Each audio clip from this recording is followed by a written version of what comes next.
পানি করে না রাস্তা করার কারণে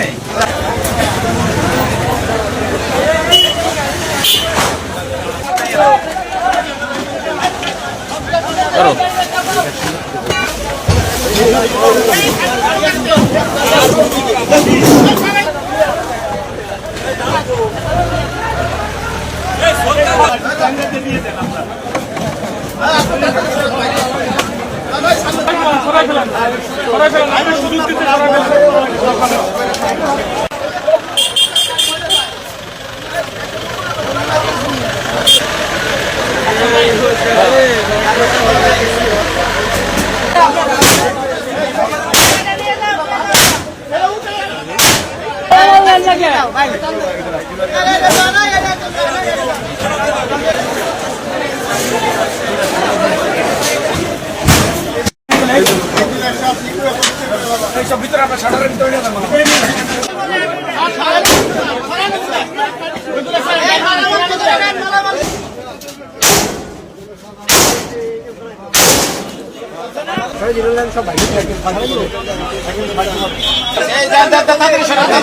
আসছে ডিউটি ভেঙে যাবে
আইজুল ভাই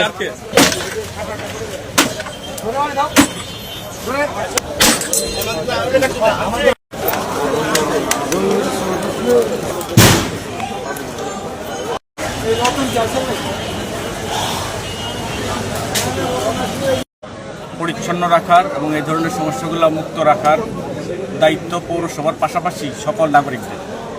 এখানে আমরা আমাদের দায়িত্ব হিসেবে এখানে অভিযান পরিচালনা দীর্ঘদিন এখানে অভিযান পরিচালনা না করার ফলে এখানে বিভিন্নভাবে অবৈধ স্থাপনাগুলো রাস্তার দুপাশে বেড়ে এমন একটা অবস্থা তৈরি হয়েছিল যেখানে দুইটা গাড়ি ক্রস করা খুব কঠিন হয়ে যাচ্ছিল এবং পথচারীদের যে হাঁটার যে জায়গাগুলো সেই জায়গাগুলো আমরা দেখেছি বিভিন্ন দোকান তারা সামনে আরেকটি দোকান বসিয়ে এই জায়গাগুলো মোটামুটি প্রায় বন্ধ হয়ে যাওয়ার অবস্থা ছিল।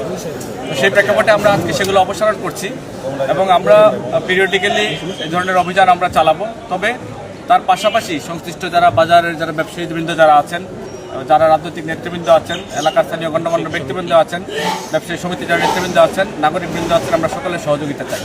কারণ শুধুমাত্র পৌরসভার পক্ষে এই বিশাল এলাকা প্রতিদিন আপনার বের হয়ে জিনিসগুলা দেখা মনিটর করা অত্যন্ত কঠিন কাজ। আমরা হয়তো একটা নির্দিষ্ট সময় পর পর ধরনের অভিযান পরিচালনা করব, কিন্তু সেটা মেনটেন করার জন্য আমাদের সকল নাগরিক সমাজের সকল শ্রেণীর মানুষের সহযোগিতার প্রয়োজন।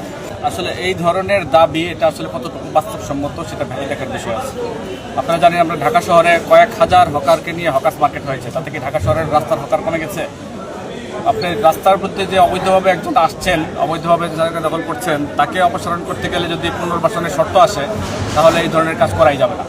আপনারা যদি কাজ সত্যিকার অর্থে চান এই রাস্তাগুলো ক্লিয়ার হবে, প্রত্যেকে প্রত্যেক মানুষই আমরা যে যা করি একটা কিছু করবে, সেটা বৈধভাবে আইনের মধ্যে থেকে অন্যের ক্ষতি না করে করতে হবে। এখন রাস্তার মধ্যে এসে একজন জায়গা দখল করলো, তার পুনর্বাসনের দায়িত্ব সরকারের উপর বর্তানো, সেটা কোনো যুক্তিসঙ্গত দাবি বলে আমরা মনে করি। এই দাবি সত্য নয়। আমরা এখানে আসলে এমন কোনো মানে স্থায়ী স্থাপনা ছিল না, বা আমাদের রেকর্ডীয় কোনো ব্যক্তির জমি ছিল না, বা কোনো মামলা সংক্রান্ত বিষয় ছিল না যে কাউকে লিখিত নোটিশ দেওয়া হবে। আমরা এখানে সকলকে মৌখিকভাবে এখানে জানিয়েছি। আমরা ইতিমধ্যে দেখেছেন অনেক স্থাপনা অলরেডি আগে সরিয়ে নিয়েছে আমরা আসার আগেই, এবং আমাদের পৌরসভার যে অফিসিয়াল ফেসবুক পেজ আছে সেখান থেকেও আমরা সতর্ক করেছি। গতকালকে আমরা এরকম অভিযান পরিচালনা করেছি, আগামী দিনগুলোতে আমরা এরকম অভিযান অব্যাহত রাখবো। এই ধরনের অভিযোগ যে কোনো অভিযানে গেলে সাধারণভাবেই মানুষের আসে, কিন্তু এগুলো সত্য না। অধিকাংশ মানুষ এখানে যারা আছেন তারা অভিযানের বিষয়ে আগে থেকেই জানতেন। থ্যাংক ইউ, আপনি একটা ভালো বিষয় এখানে তুলেছেন। আমরা তাহলে পুকুরগুলোর রেকর্ড যাচাই বাছাই করে এই বিষয়ে প্রয়োজনীয় ব্যবস্থা নেব।